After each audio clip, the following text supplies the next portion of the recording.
Ladies and gentleman, Pakistan team के 3 ऐसे superstars जिनके बिग बैश लीग के डेब्यू का शिद्दत से इंतजार था, फाइनली अपना अपना डेब्यू कर चुके हैं। And it is a debut जो कोई शायद अपने वर्स्ट नाइटमेयर्स में भी नहीं चाहेगा कि ऐसा डेब्यू हो। इट इज़ अ डेब्यू जो आप इंटरनेशनल तो क्या आप चाहेंगे कि शायद फर्स्ट क्लास में भी ऐसा डेब्यू ना हो, खास तौर पे जब इतनी ज़्यादा हाइप और इतनी ज़्यादा बिल्डअप हो उस चीज़ के लिए। वैसे तो पाकिस्तान से 6 प्लेयर्स गए हैं बिग बैश लीग खेलने, बट 3 ऐसे नाम जिनके शुरू में मैचेस थे और ज़्यादा मच हाइप्ड थे: बाबर आजम, शाहीन अफरीदी एंड मोहम्मद रिजवान। बाबर आजम जो अपने पहले मैच में सिर्फ 2 रन बनाकर आउट होते हैं, शाहीन अफरीदी जो 2.5 ओवर करवाते हैं और तकरीबन 45 रन देते हैं। और फिर एक अलग स्टोरी है कि यार सिर्फ 2.5 रन क्यों करवाए हैं जबकि पहली इनिंग्स जो है उनकी थी। और उसके बाद मोहम्मद रिजवान जो कि सिर्फ 4 रन बनाते हैं तकरीबन 10 गेंदें खेल के। सो ऑब्वियसली पहली चीज़ ये कि यार ये जो स्टैट्स हैं ये मेरी नज़र में ये इन प्लेयर्स को डिफाइन नहीं करते हैं। सो सबसे पहले मैं इसी चीज़ के ऊपर बात करूंगा। सोशल मीडिया के ऊपर जो है वो हर कोई जो है वो पागल हो गया। देखें,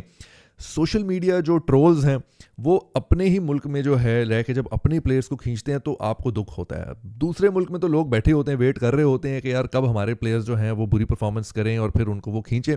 तो चलो ठीक है यार, आप बाकी मुल्कों के बारे में तो कुछ कह नहीं सकते हो, लेकिन अपने मुल्क में जो अपने प्लेयर्स हैं यार, मेरी हमेशा से सबसे ये रिक्वेस्ट होती है कि यार अपने प्लेयर्स को पुल डाउन ना करें। सबसे पहली चीज़ यार कि जो लोग सोशल मीडिया पे कह रहे हैं कि यार ये सबसे बड़े ये फ्रॉड हैं, ये जिस तरह बाबर आजम की जो डील है वो सिडनी सिक्सर्स को जो है उन्होंने धोखा दे दिया है, चूना लगा दिया। सबसे पहले मैं इस चीज़ के ऊपर बात करना चाहूँगा। एक मैच जो है, हम क्रिकेट फैंस हैं, हमें पता है कि यार एक कोई भी इनिंग या एक कोई बॉलिंग स्पेल जो है एक प्लेयर को डिफाइन नहीं करता है, क्योंकि क्रिकेट ऐसी गेम है, क्रिकेट ऐसी हार्श गेम है। आपने तेंदुलकर को भी देखा कि वो 0 पे आउट हुआ होगा। आपने देखा होगा किसी मैच में वसीम अकरम को भी छक्के पड़े होंगे, वसीम अकरम को रन्स भी पड़े होंगे, वसीम अकरम ने शायद आउट भी नहीं किया होगा। So it is all part of cricket. उसके अलावा जो हमारे प्लेयर्स बिग बैश लीग में गए हैं, मतलब अभी तो हम बात कर रहे हैं बाबर, रिजवान और शाहीन की, उसके अलावा 6 हमारे प्लेयर्स गए हैं और उससे पहले भी बिग बैश लीग के अंदर जा चुके हैं। और एक टाइम पे जब आईपीएल पे बैन नहीं था तो आईपीएल के अंदर भी जाके हमारे प्लेयर्स जो हैं वो खेल चुके हैं।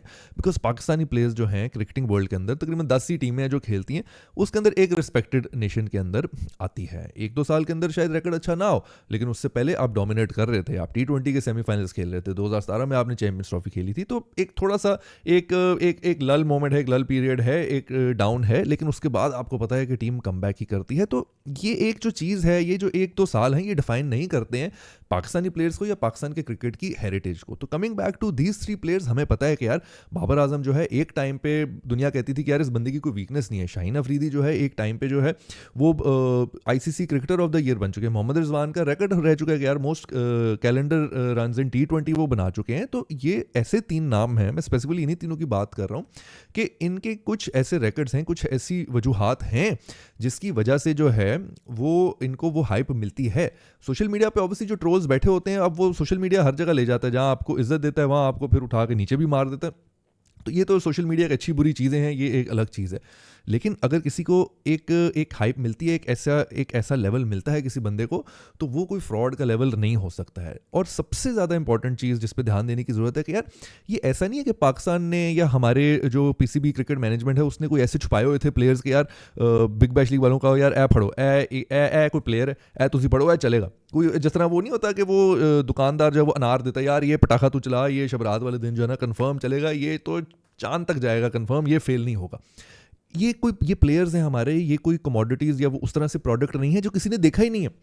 कहने का मतलब ये है कि आजकल के दौर में स्पेशली जो क्रिकेट है और इन प्लेयर्स की जो क्रिकेट है बेसिकली वो नहीं छुपी हुई। सारे स्टैट, सारी परफॉर्मेंसेज, सारे अवार्ड, सब कुछ जो है वो सारा कुछ अवेलेबल है। सो जिस टीम ने भी जिस प्लेयर को बिड की है वो दे आर वेल अवेयर कि इस प्लेयर की क्या पोटेंशियल है। और वो पोटेंशियल जो है वो हमने किसी ने, या उनका कोई सेल्स पर्सन नहीं है जिसने चेप दी। जैसे हम दुकान पे खरीदने जाते हैं, अब हमें नहीं पता, अब तो वैसे हर चीज़ के रिव्यूज़ वगैरह भी आपको ऑनलाइन सोशल मीडिया में मिल जाते हैं। बट ऐसा नहीं है कि कोई गली मोहल्ले में जो है वो पांडे कली करा लो, इस तरह कोई बंदा गुजर रहा था और हमने उसकी बात सुन ली कि सब्जी ले लो गरम अंडे, इस तरह वाला माहौल नहीं है भाई। इधर जो है सबको पता है कि यार इस प्लेयर्स के स्टैट्स क्या हैं, परफॉर्मेंसेस क्या हैं, क्या अवार्ड्स ये जीत चुके हैं, इंटरनेशनल हो चाहे वो PSL या किसी और फ्रेंचाइज के अंदर हो या फिर ऑस्ट्रेलिया जाकर इन प्लेयर्स ने परफॉर्म कर दिया हो। सो ये कह देना कि यार ये प्लेयर्स फ्रॉड हैं, चूना लग गया, I think this is the biggest bullshit जो कोई भी बंदा बोल सकता है। जो गोरा प्रेज कर रहा है बाबर आजम को, वो क्यों कर रहा है प्रेज बाबर आजम को? भाई ऑब्वियसली क्योंकि कुछ सर्टन उन्होंने उसके स्टैट्स, नंबर्स, परफॉर्मेंसेस देखे हुए हैं। जो गोरे हैं ये लोग सिर्फ एक सोशल मीडिया हाइप के पीछे नहीं उसको क्या कहते कहते हैं सपोर्ट कर रहे हैं या उसको खरीद रहे हैं या उस पर बिड मार रहे हैं. So there is certain reason. Obviously कुछ आप कह सकते हो कि यार कुछ उनकी बिजनेस मार्केटिंग स्ट्रेटजी भी हो सकती है ऑब्वियसली, क्योंकि बाबर आजम के साथ एक नाम, एक ब्रांड जुड़ा हुआ है जिसकी एक बिजनेस टर्म्स में भी फ़ायदा है ही है. बट दैट बीइंग सेड, उसके अलावा कुछ उसके स्टैट्स भी तो है ना. आप ऑनलाइन जब बाबर आजम के स्टैट्स निकालते हो, क्या वो सोशल मीडिया ट्रोल्स ने बनाए हैं या वो सो कॉल्ड बाबर आजम के एजेंट्स ने बनाए हैं? भाई वो स्टैट्स तो आईसीसी के हैं ना, तो आईसीसी ने वो स्टैट्स और नंबर्स डाले हैं, वो परफॉर्मेंसेस डाली हैं. सो ये कह देना कि यार वो बंदा फ्रॉड है और वो गोरे भी हैं जो वो पागल हैं फिर, और हम भी जो हैं वो पागल हैं जो उसको फजूल में सपोर्ट करते हैं, तो I think this is the biggest bullshit. अपने ही प्लेयर को, अपने इतने बड़े सुपरस्टार जो ऑस्ट्रेलिया में जाके यार जिसकी शर्टें बिक रही हैं, ऑस्ट्रेलिया में जाके जिसको लोग देखने आ रहे हैं, आप उस बंदे को नीचे कर रहे हो कि यार फाइनली एक ऐसा प्लेटफॉर्म, एक ऐसे लेवल पे जहाँ पर पाकिस्तान को मौका मिल रहा है अपना नाम रोशन करने का किसी एक बंदे की वजह से. इस एक बंदे की वजह से ऑब्वियसली फैंस का प्यार मोहब्बत है जो आपके ऊपर लेके जाता है, लेकिन फैंस प्यार मोहब्बत हर किसी को तो नहीं देते, कोई वजह तो है उसको दे रहे हैं. और ये हमेशा से ये मंत्रा जो है इस तरह बीइंग मतलब एक इंडिविजुअल का स्पोर्ट फैनेटिक हो जाना, एक कल्ट बन जाना, ये एक नॉर्मल है फैन के अंदर. हमने रोनाल्डो मेसी की एग्जांपल्स देखी हैं फुटबॉल के अंदर, हमने क्रिकेट के अंदर तेंदुलकर की देखी है, हमने क्रिकेट के अंदर धोनी की देखी है. क्या होता था ग्राउंड में जब धोनी आउट हो जाता था, या धोनी अगर बैटिंग ही करने नहीं आता था, या तेंदुलकर आउट हो जाता था, या फॉर दैट मैटर पाकिस्तान के अंदर शाहिद अफरीदी का हमने देखा है. So this is something normal. इसका ये मतलब नहीं है कि ये लोग जो हैं वो फ्रॉड हैं.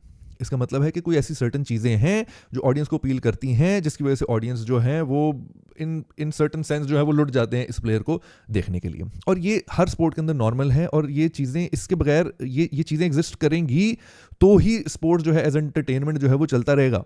ये चीज़ें होनी ज़रूरी हैं, इसमें कोई बुरी चीज़ नहीं है. मैं ये नहीं कह रहा बाबर आजम ही हो, कोई और भी हो सकता है, और अगर उसके भी पीछे परफॉर्मेंस स्टैट्स नंबर हैं तो फिर हम ज़रूर करेंगे. For example, for that matter, I mean मैं किसी को शेम नहीं करना चाह रहा हूँ, बट लेट्स सपोज कोई ऐसा player Pakistan, for example Yasir Hamid, Pakistani x cricketer रह चुके हैं, इमरान फरद, उसको ये हाइप मिल रही होती. कैसे मिल सकती है भाई, उनकी वो परफॉर्मेंसेज ही नहीं रही हैं. सो एक एग्जांपल सिर्फ मैं दे रहा हूँ, उनको पुल डाउन नहीं कर रहा हूँ. उन्होंने जितना करियर खेला, क्रिकेट खेला अपने हिसाब से उन्होंने उस तरह से अच्छा खेला. तो Babar Azam, coming back to the point, भाई ऐसे टाइम पे उन्होंने इनिंग्स खेली जहाँ पर इवन कमेंटेटर्स भी कह रहे थे कि यार यहाँ पर टॉस हारना जो है वो वैसे ही समझ लो कि आप मैच हार गए. तो जो भी टीम जो बैटिंग फर्स्ट कर रही थी, कंडीशन ऐसी थी, बारिश हुई थी उसके बाद वहाँ पर, तो ऑब्वियसली यार आपको आपके लिए चैलेंजिंग होगा कि पहले बारी भी आपकी आ गई और एज एन ओपनर भी आप जा रहे हो, तो obviously it was going to be a difficult task. जहां पर बाबर आजम 2 रन पे आउट हुए हैं, वहां पे ऑस्ट्रेलिया के स्टार प्लेयर मिच मार्श जो हैं वो 0 पे आउट हुए. क्या ज़बरदस्त कैच पकड़ा बाबर आजम ने. तो वो ऑब्वियसली एक लेवल ऑफ अंडरस्टैंडिंग है जो क्रिकेटर्स या जो क्रिकेट देखते हैं समझते हैं उस चीज़ को रिगार्डिंग क्रिकेट के कैसा वो स्पोर्ट है. तो और ऑब्वियसली 11 ओवर का एक मैच था, वहाँ पर आके फर्स्ट बॉल आपने, चाहे वो बॉल अच्छी हो या वो बॉल मुश्किल पिच के ऊपर और मुश्किल होकर आ रही थी, तो आपने फर्स्ट बॉल गो ही करना था. वही बाबर आजम ने किया. चल गया तो चल गया, नहीं चला तो ऑब्वियसली वो कैच हो जाता है. तो ऐसे ही था. मिच मार्श ने भी आके उड़ाई, पहली बॉल पे एज लगा, बाबर आजम ने शानदार कैच पकड़ा, आउट हो गए. तो ये it's part of the game. इसका मतलब ये नहीं कि मिच मार्श बुरा प्लेयर है, वर्ल्ड क्लास प्लेयर है भाई. अब coming back to Mohammad Rizwan वाला जो प्ले हुआ था सारा उसके अंदर, अब देखें मोहम्मद रिजवान के लिए भी मैं यही कहूँगा कि यार ये एक ऐसा वर्ल्ड क्लास प्लेयर है जिसका ऑस्ट्रेलिया में भी इवन जो है वो रिकॉर्ड इतना बुरा नहीं है. एंड T20 गेम है, इसके अंदर हिट एंड मिस होता है most of the time, specially जब आप टॉप ऑर्डर के ऊपर आ रहे हो. तो मोहम्मद रिजवान ने भी ऑब्वियसली थोड़ा स्ट्रगल किया, कोशिश यही की कि यार मैं बिग हिट मार सकूं, और उसके बाद जो है वो कैच देकर आउट हो गए. बट मैं उनको still benefit of the doubt दूंगा कि यार एज अ T20 गेम इसके अंदर ये हो जाता है, एंड नेक्स्ट मैच के अंदर जो है वो कम बैक स्ट्रॉन्ग करेंगे. तो सेम गोज जिस तरह बाबर की मैंने एक्सप्लेनेशन दी कि यार T20 गेम है, ऑन एंड ऑफ हो जाता है विद बैट, हर मैच में 100 नहीं होता है. एंड ये वो ऐसे प्लेयर्स हैं जो पोटेंशियल रखते हैं, इनका ये जो एक एक इनिंग है ये डिफाइन नहीं करती है. They will bounce back. ये पाकिस्तान के सुपरस्टार्स हैं, वहाँ पर रिप्रेजेंट कर रहे हैं पाकिस्तान को. We must support them. And मेरा नहीं ख्याल कि यार कोई ऐसा इशू होगा या कोई मुझे डाउट है कि यार चांसेस हैं कि यार ये ऐसे ही फेल होंगे हर मैच में. नहीं, मुझे ऐसे लगता है एक ज़बरदस्त किस्म की जो है ये दोनों कम बैक करके परफॉर्मेंस दे के अपना सीजन बिग बैश लीग का एंड करेंगे. मोहम्मद रिजवान जब ये गए थे कैरिबियन प्रीमियर लीग में कुछ महीने पहले, तो वहाँ पर भी लोगों ने ऐसे ही इनको डाउट किया था. शुरू के 1-2 मैचेस फेल किए थे और उसके बाद बड़ा अच्छा सीजन वहाँ पर एंड करके वापस आए थे. Coming back to Shaheen Afridi, Shaheen Afridi अपने 2.5 ओवर करवाते हैं जिसके अंदर तकरीबन 45 रन उन्होंने दिए हैं. और आप ये सोचोगे कि यार शाहीन अफरीदी ने 2.5 ओवर जो है वो क्यों कराए, 2.4 ओवर्स फिनिश क्यों नहीं किए? अनफॉर्चुनेटली शाहीन अफरीदी का इतना बुरा स्पेल था, इतना अनफॉर्चुनेट उनका डेब्यू था, स्टार्ट था बिग बैश लीग का, कि उन्होंने वाइड से वाइड तरीन बॉल्स कराई, जो वैरायटी फेंक रहे थे वो ठीक से नहीं आ रही थी, फुल टॉसेस बेतहाशा करवाई हैं, और फुल टॉस की बात करूं क्या, वेस्ट हाई नो बॉल्स कराई हैं। और बिग बैश लीग का ओवर है कि अगर वेस्ट हाई नो बॉल्स एक ही ओवर में आ जाएं एक से ज़्यादा, यानी कि 2, तो आप सस्पेंड हो जाते हैं। And Shaheen Afridi on his debut faced that suspension. I don't know क्या करना चाह रहे थे। मैं अगर ड्यू फैक्टर को भी इनकॉर्पोरेट करना चाहूँ, अब देखें जहाँ पे क्रिटिक बनती है वहाँ पे क्रिटिक बनती है। सो मैं जहाँ पर बाबर और रिजवान को डिफेंड कर रहा था, शाहीन को अनफॉर्चुनेटली मैं डिफेंड नहीं कर सकता, क्योंकि जिस तरह से वो जो परफॉर्मेंस थी उधर कुछ है नहीं शाहीन को डिफेंड करने के लिए। वो सिर्फ यही कह सकता हूँ मैं कि यार ये वन ऑफ था,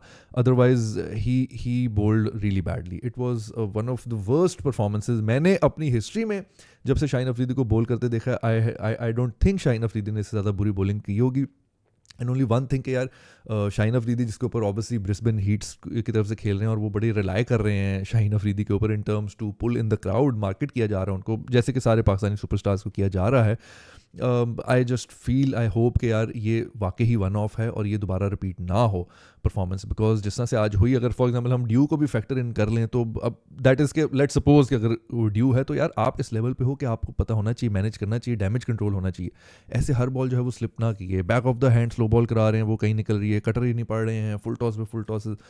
it was so painful to watch, it was so painful to watch कि मैं आपको क्या बताऊँ। So I just really hope कि ये वन ऑफ था। And that being said, now coming back to the point जिसकी मैं बात करूँगा कि यार ये तो चले मैं समझता हूँ कि हमारे ऐसे प्लेयर्स हैं कि वन ऑफ इनकी ये परफॉर्मेंसेस थी और वन इनिंग जो है वो डिफाइन नहीं करती है। Now coming back to the point कि यार let's suppose there is a chance कि ये परफॉर्मेंसेस कंटिन्यू होती हैं, तो इसकी भी इम्प्लीकेशंस हैं। वो इसलिए कि आगे आपकी ऑस्ट्रेलिया की सीरीज़ जो है वो र्यूमर्ड है, ऑलमोस्ट कंफर्म्ड है लेकिन कंफर्म नहीं है। श्रीलंका जाके आपका टूर है T20 का, वो कंफर्म्ड है, और ऑब्वियसली उसके बाद वर्ल्ड कप है, क्योंकि सारी तैयारी वर्ल्ड कप की है। सो ये कुछ परफॉर्मेंसेज हैं। And let me remind you guys कि माइक हैसन बेशक छुट्टी पे वापस चलेंगे घर न्यूजीलैंड, वो बैठ के एक एक बॉल जो है स्पेशली पाकिस्तानी प्लेयर्स की वो कंफर्म देख रहे होंगे, वो कंफर्म देख रहे होंगे। बिकॉज इवन तो ऐसे लग रहा है पास में कि माइक हैसन ने जो है अपनी टीम 11 प्लेयर की या 15 प्लेयर का स्क्वाड जो है प्रीटी मच फाइनल कर लिया। 2025 में पाकिस्तान ने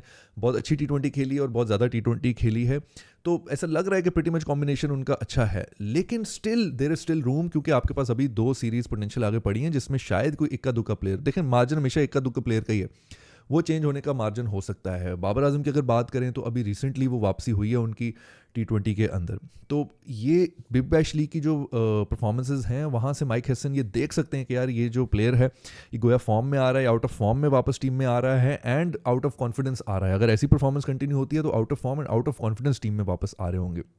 नॉट कि 100% इसी की बेस के ऊपर वो आएंगे प्लेयर्स और माइक हैसन कहेंगे नहीं, लेकिन यहाँ पर क्या है कि सोच शुरू हो जाती है मैनेजमेंट और कोच के जेन में, एक सोच आ जाती है, और जब वो सोच आ जाती है इवेंचुअली कुछ ना कुछ हो जाता है अनफॉर्चुनेटली। तो यहाँ पर एक वो पहिया स्टार्ट हो जाएगा कि यार क्या इस प्लेयर की कोई रिप्लेसमेंट होनी चाहिए। जैसे बाबर आजम अभी रिसेंटली वापस आए हैं, शाहीन अफरीदी जो है अभी ऐसे लग रहा है कि वापस अपनी फॉर्म पकड़ रहे हैं, तो जो कि साइंस हैं of a world class player जिस तरह से ये हैं। मोहम्मद रिजवान जो है फॉर हिम सेम चीज़ कि यार हो सकता है कि अब आउट ऑफ पोजीशन खेल रहे हैं, वन डाउन यहाँ पे बिग बैश में खेल रहे हैं, तो माइक हैसन देखें कि यार यहाँ पर अच्छा अगर इसने परफॉर्म किया है तो एज अ विकेट कीपर मैं इसको आउट ऑफ पोजीशन अपनी टीम में भी डाल सकता हूँ अगर वन डाउन मैंने बाबर आजम को ही खिलाना है। So these are the things जो कि इंपॉर्टेंट क्रूशल हो सकती हैं, एक इम्पैक्ट डाल सकती हैं आपकी सिलेक्शन में T20। एंड इस वक्त पाकिस्तान के लिए भी मैं ये नहीं कह रहा कि यार ये प्लेयर आना चाहिए, ये प्लेयर बाहर होना चाहिए, पाकिस्तान के लिए भी यही चीज़ सबसे ज़्यादा फ़ायदेमंद है कि यार ये प्लेयर्स परफॉर्म करते रहें, क्योंकि अगर ये करते रहे तो ज़्यादा टीम में चेंजेस नहीं होंगे। अगर एक चेंज होना चाहिए तो वो मोहम्मद रिजवान को टीम में वापस आना चाहिए, दैट्स इट।